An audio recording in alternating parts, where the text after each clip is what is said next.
Hey! You, stop right there.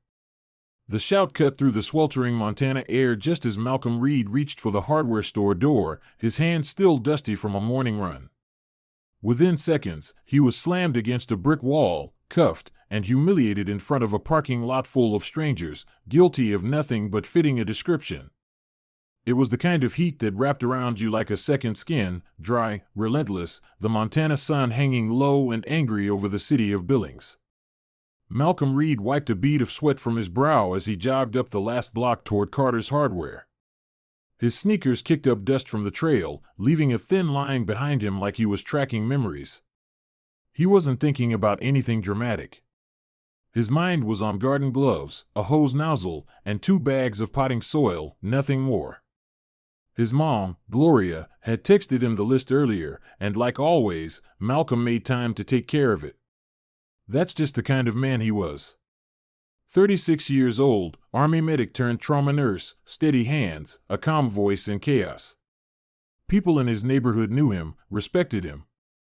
He was the one who stopped to help when a neighbor's boy scraped his knee on the sidewalk, the one who brought hot soup to the Johnsons when they lost their furnace in a January freeze.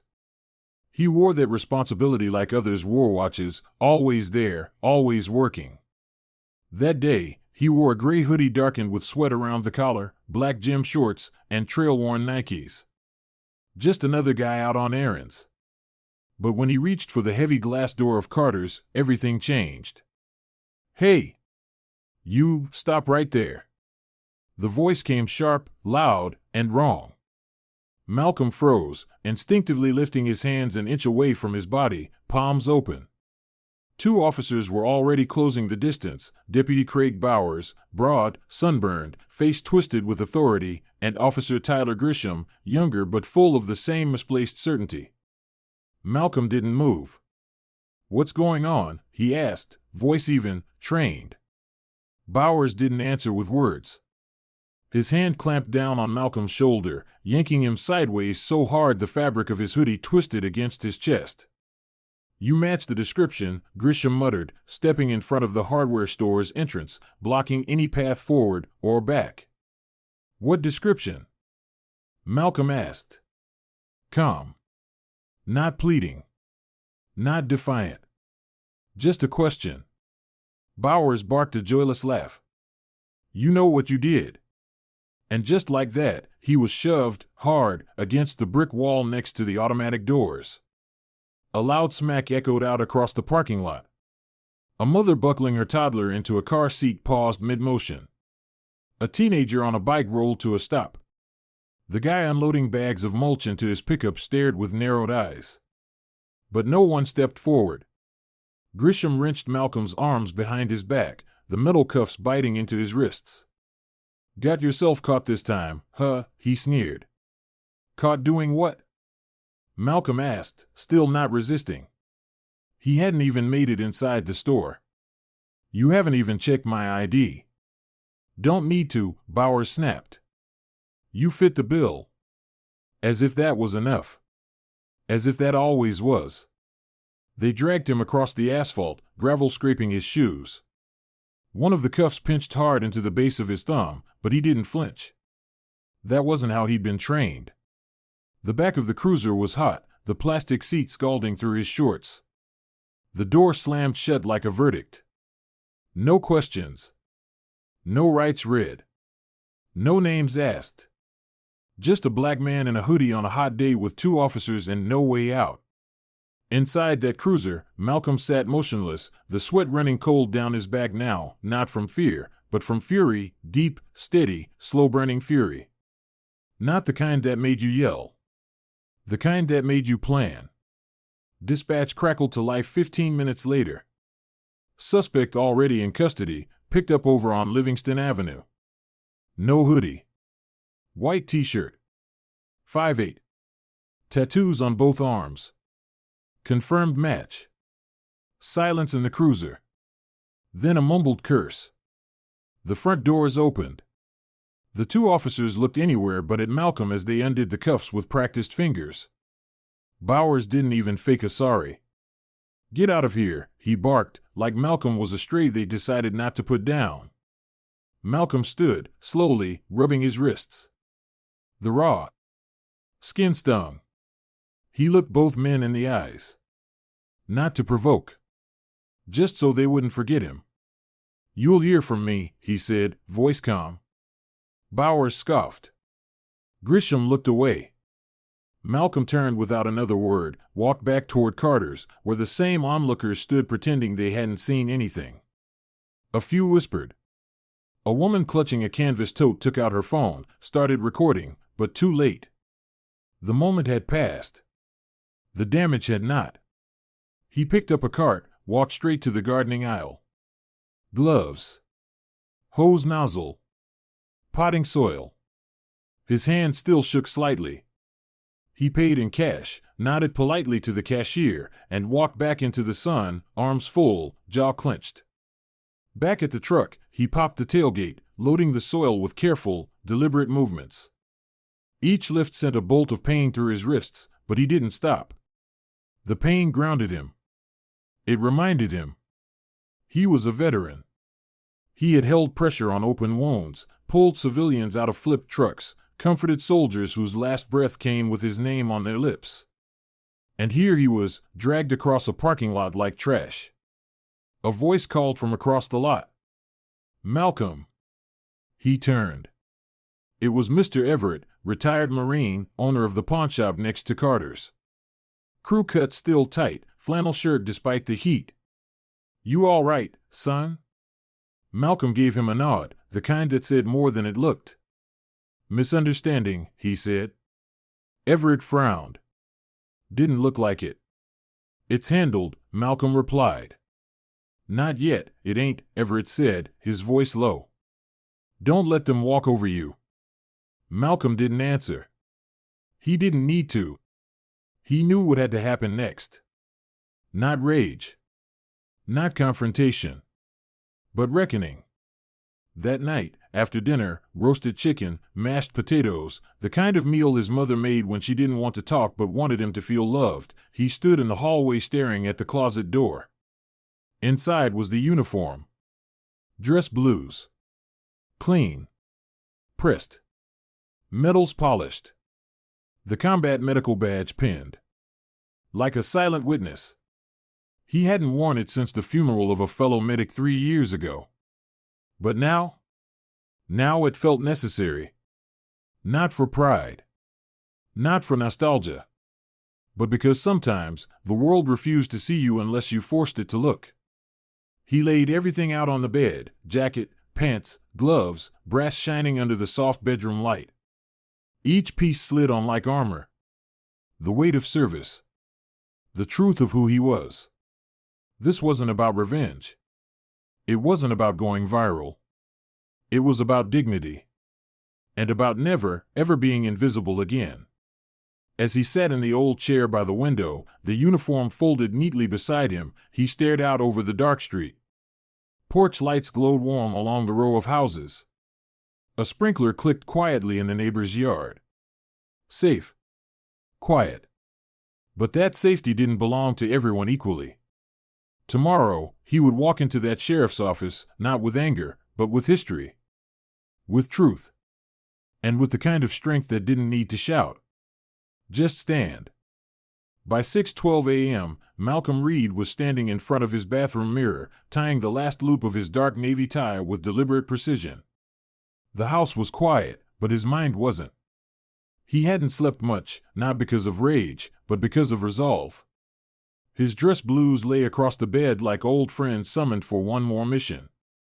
The starch in the jacket was crisp, the combat medical badge resting just above his ribbons, gleaming faintly under the soft overhead light.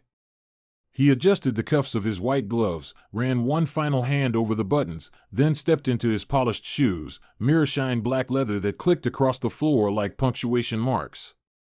Downstairs, Gloria stood by the coffee maker, a dish towel slung over one shoulder, watching him with a look that was both pride and pain. "You sure?" she asked, not needing to explain the question. Malcolm nodded. "They need to see me." She handed him a travel mug and reached out to press her hand gently over his medals. "Then walking like the man you are," she said, her voice low but solid. and make them see it. The air outside still held a bit of early morning chill, but the sun was already starting to beat against the cracked sidewalks of Billings. Malcolm climbed into his truck, backed out of the driveway, and drove through the neighborhood where kids' bikes lay on lawns and sprinklers clicked rhythmically, unaware that something beneath the calm was shifting. When he turned onto Avenue D, the Yellowstone County Sheriff's Department came into view, squat brick building, wide glass entrance, the American flag outside fluttering in the breeze. He parked 2 spots from the door. For a full minute, he didn't move. He didn't rehearse what he'd say. He didn't need to. This wasn't a speech. This was truth, wrapped in service, wrapped in scars. As he opened the truck door and stepped out, heads turned. A man unlocking his bike froze mid-motion. A woman with a clipboard paused, eyes widening. Malcolm didn't rush. Every step was intentional. Every breath measured. His presence was loud, even though he hadn't said a word. Inside the lobby, the air was filled with the soft hum of conversation, phones ringing, and keyboards clicking. A young deputy looked up from behind the front desk and immediately stiffened. His eyes flicked over the medals, the creases, the posture. Can I help you, sir?" Malcolm removed his hat, tucked it neatly under his arm. "I'm here to file a formal complaint," he said, voice even. "Assault. Wrongful arrest. Civil rights violation. I'd like to speak to the chief." The deputy swallowed, nodded quickly. "Of course. Chief Madison is in his office. I'll let him know." Malcolm stepped aside, standing tall in the center of the room. Within minutes, people started trickling in. A woman paying a traffic ticket. A man applying for a business permit. All of them paused when they saw him. Some whispered. One pulled out a phone, holding it up just low enough to not be obvious. But Malcolm didn't shift. He didn't flinch. He simply stood, a portrait of controlled strength. 5 minutes later, Chief Madison emerged, thinning gray hair, lined face, and a frown that deepened when he saw who was waiting. "Mr. Reed," he said, trying to manage a smile. "Morning, Chief," Malcolm returned, cool. "Before we go anywhere, I want this entered into record." He pulled a folded piece of paper from his inside jacket pocket and handed it over. The chief took it, scanning the headings with a twitch of his brow. "I expect a full, public, and transparent investigation," Malcolm added, his words clear and resonant. "Not backroom apologies. Not internal memos. You have a problem in your department, Chief. It put me in handcuffs yesterday." Madison looked at the floor. "Understood," he muttered. By then, others in the lobby were filming. The silence had taken on shape and weight. Malcolm looked around once, meeting their eyes. Not for spectacle. For accountability. "Let's go inside," Madison said. In a moment, Malcolm replied, recentering the weight of his uniform. "I want people to see this." Cameras kept rolling. Phones kept flashing. He didn't care. He hadn't come for attention. He came for truth. The story spread faster than wildfire in dry brush. By lunchtime, the video had hit local Facebook groups, then got picked up by KTVQ News in Billings. By late afternoon, Bozeman, Missoula, and even Helena stations had shared it. People didn't just watch. They responded. At Carter's Hardware, the store manager put out a sign, "We stand with Malcolm Reed." At Benny's Diner, regulars debated over their lunch plates, muttering words like disgrace and outrage. At VFW Post 149, veterans of all backgrounds watched the clip on repeat, some wiping their eyes, others shaking their heads. The protest outside the sheriff's office began with 5 people. By sunset, it was over 30. They weren't yelling, just holding signs, "Justice for Malcolm." "Respect our veterans." Dignity is not optional. Young people, old people, black, white, Latino, veterans in caps, high schoolers with backpacks, they all came. Meanwhile, Malcolm went home. He didn't do interviews. He didn't make noise, but his silence was louder than any bullhorn. Chief Madison, under increasing pressure, called an emergency staff meeting the next day. In a stiff press conference, he announced that both Deputy Craig Bowers and Officer Tyler Grisham had been placed on administrative leave pending investigation. No questions. No elaboration. But the damage was done. Everyone in town knew who had been involved. And more importantly, they knew what they had done. At the hospital where Malcolm worked, nurses stopped him in the hallway. "We're proud of you," one whispered. "It should have never happened," said another. On the sidewalk outside, someone had written in chalk, "Thank you for standing tall." Reporters started calling. Emails poured in. One came from a Vietnam vet named Jim in Kalispell. "I saw what they did. You carried more courage in that lobby than most men carry in war. Thank you." Malcolm read every word. He didn't answer most, but he felt each one. Back at the sheriff's office, the tension thickened. Bowers grew red-faced and restless, slamming drawers and pacing in the break room. Grisham sat pale and quiet, eyes darting to the hallway every time footsteps passed. "It was a mistake," he muttered once. He wasn't hurt. But even they knew that wasn't the point. The town didn't care if Malcolm had bruises. They cared that a man who served this country had been thrown against a wall and treated like a suspect before he'd even walked into a store. They cared that two officers hadn't seen his uniform because they never cared to look past his skin. And now, they were being forced to reckon with that. Not by violence. Not by shouting. But by the image of Malcolm Reed standing straight-backed in a lobby, dressed like the soldier he had always been, demanding nothing more than what he'd already earned, dignity. The next morning, someone taped a printed photo to the front door of the sheriff's office.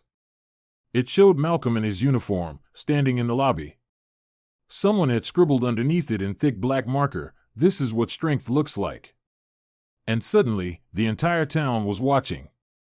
By the time the photo of Malcolm Reed standing tall in the sheriff's department lobby had made its way onto the front page of the Billings Gazette, the momentum had already taken on a life of its own. What had started as a silent act of defiance now surged through the town like a slow, steady current that no one could ignore. Within 3 days, the sheriff's department found itself buried under phone calls, emails, and formal complaints, not just from residents, but from veterans organizations, civil rights groups, and local churches. Some were furious. Some heartbroken. All demanded one thing: accountability. Malcolm hadn't said a word to the press. He declined every request. From the local channel to the national anchors that came sniffing around for an emotional outburst or headline-worthy quote, Malcolm gave them nothing but silence. But it wasn't the silence of fear. It was the silence of a man who understood the power of timing. He didn't need a microphone. He had already spoken the loudest when he walked into that station in full uniform and asked for justice. The town, though, couldn't stop speaking. Outside the department, the protest crowd had grown from a few signs and folding chairs to a sea of posters and camped-out supporters. Retired Marines in faded dress uniforms stood next to high school students with handmade signs that read, "Dignity is not a luxury," and "Billings stands with Malcolm." Gloria Reed, ever composed, brought bottled water to the demonstrators and quietly picked up trash left on the sidewalk. She didn't chant. She didn't march. But when asked by a reporter why she was there, she simply replied, "Because I raised him to stand tall. Now I'm here to stand with him." That quote ended up on t-shirts by Friday. Meanwhile, inside the department, the tension cracked through the walls like a slow tremor. Sheriff Madison held a press conference on day 4, this time flanked by a stiff-looking representative from the state's Office of Professional Standards. "We take these matters seriously," the sheriff muttered, beads of sweat catching on his collar. "Officers Bowers and Grisham have been placed on unpaid administrative leave pending the outcome of a full investigation." But the public wanted more than bureaucratic language. They wanted action. They wanted reform. And they wanted answers. The final push came when Malcolm agreed to one interview. Just one. He chose a local reporter, a young woman named Elise Nolan from KTVQ, because she'd been the first on the scene, the first to ask questions, and the only one who hadn't camped outside his mother's home. The interview took place in Memorial Park, beneath the old elm trees near the Veterans Monument. Malcolm wore jeans and a simple black t-shirt. No medals. No uniform. Just himself. "Why now?" Elise asked gently as the cameras rolled. Malcolm looked off into the distance for a moment before answering. "Because this wasn't about me," he said plainly. "It never was. It's about how easy it is for people to look at someone and decide who they are without knowing a thing about them. I didn't speak sooner because I wanted people to see the story for what it was, not what it was edited to be." Elise leaned in. "What do you hope comes from this?" Malcolm met the camera head-on. "Respect isn't a favor you give when someone looks the way you want. It's a basic starting point. It's something you owe to everyone you meet. Not because they served, not because they wear a uniform, but because they're human. If this town can start from there, then maybe we've already won something." The segment aired that evening, uninterrupted, no flashy graphics, no dramatic music, just Malcolm's voice, clear, steady, unwavering. By morning, the interview had gone viral. Messages poured in. Veterans from Pennsylvania. Teachers from Seattle. A retired judge from Georgia. People who didn't know Malcolm but saw in him a piece of someone they respected, someone they remembered, someone they wished more people would be like. The mayor of Billings, pressed by public outcry and growing scrutiny from the state, held an emergency town hall the following day. It was standing room only. Folding chairs lined the hallway. Reporters stood shoulder to shoulder at the back. And right in the middle of it all sat Malcolm and Gloria Reed, side by side. The mayor's voice shook slightly as he opened the session. "We've failed in how we police, how we train, and how we hold ourselves accountable. I can't undo what happened to Mr. Reed, but I can promise that what happened will not be ignored." He then outlined immediate policy changes, mandatory bias and de-escalation training for all officers, the formation of a civilian oversight board, and a commitment to quarterly public transparency reports. But none of it mattered more than what came next. During the Q&A, Gloria stood. She didn't shout. She didn't tremble. She simply said, "My son didn't raise his voice. He raised the bar." The room went still. And just like that, the atmosphere shifted from confrontation to clarity. People didn't cheer. They didn't need to. Her words landed like a gavel. The days that followed saw the protest crowd thin as policy changes were written into city records and new trainings were scheduled. The news vans eventually pulled out. The cameras turned to the next crisis. But in Billings, the change didn't vanish with the headlines. It settled in quiet ways. The grocery store clerk who used to mumble now greeted Malcolm by name. The gas station attendant who had never looked up from his screen now met his eyes and asked about his day. At the local high school, one of the social studies teachers added Malcolm's photo to a lesson on civic responsibility. The kids started calling him Mr. Reed, the guy who stood up without raising a fist. One afternoon, Malcolm sat alone on a bench in Memorial Park, watching a group of kids race across the grass. One of them wore a shirt that said, "Justice looks like Malcolm." He didn't recognize the child. Didn't know who made the shirt. But he smiled. Not because he sought recognition, but because he saw what really mattered. The message had taken root. Gloria joined him a few minutes later, handing him a cup of coffee. They sat together in the fading golden light, the sky brushed with streaks of lavender and flame. "You regret it?" she asked softly. Malcolm took a slow sip, eyes on the horizon. "Not a bit," he said. "Because this time, silence didn't win." She nodded, her eyes shining with quiet pride. They didn't speak for a while. They didn't need to. They watched the town move on, not with ignorance, but with intention. Malcolm knew there would still be battles ahead. Systems didn't fix themselves in a week. But now, the ground had shifted. Now, when people looked at him, they saw not a threat, not a suspect, but a man who reminded them what dignity looked like when it stood its ground. As the streetlights blinked on, Malcolm leaned back on the bench, eyes tracing the stars just beginning to appear. Change had come not through anger, not through force, but through quiet, unshakable truth. He didn't want to be a symbol. He just wanted respect to stop being a question. And as the night settled over Billings, he knew they were one step closer. There are moments in life when silence becomes too heavy to carry.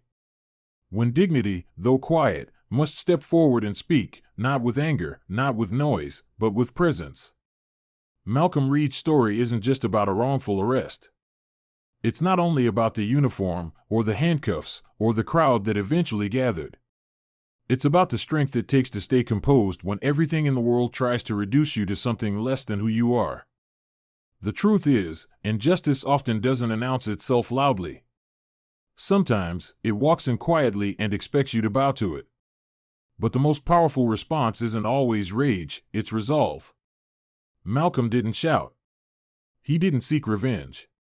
He stood up, calmly, and made the town see what it had tried to ignore, that every person deserves respect, no matter what they look like, what they wear, or where they come from.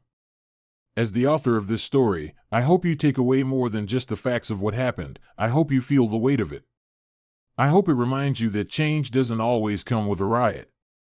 Sometimes, it begins with a man in uniform walking into a building, asking for accountability, not just for himself, but for everyone who's ever been judged too quickly or treated unfairly.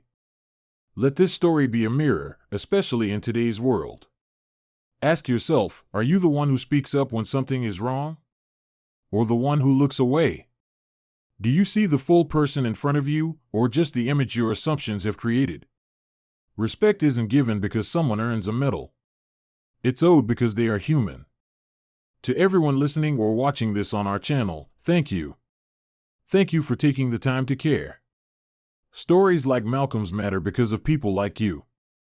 When you share these moments, reflect on them, talk about them with your children or your friends, you become part of the movement towards something better. At US Instructive Stories, we believe in using real moments to inspire real change. If this story moved you, we encourage you to subscribe, share it with someone who needs to hear it, and be part of a community that chooses dignity over division. Because as Malcolm Reed showed us, silence didn't win this time. And with people like you paying attention, it never will again.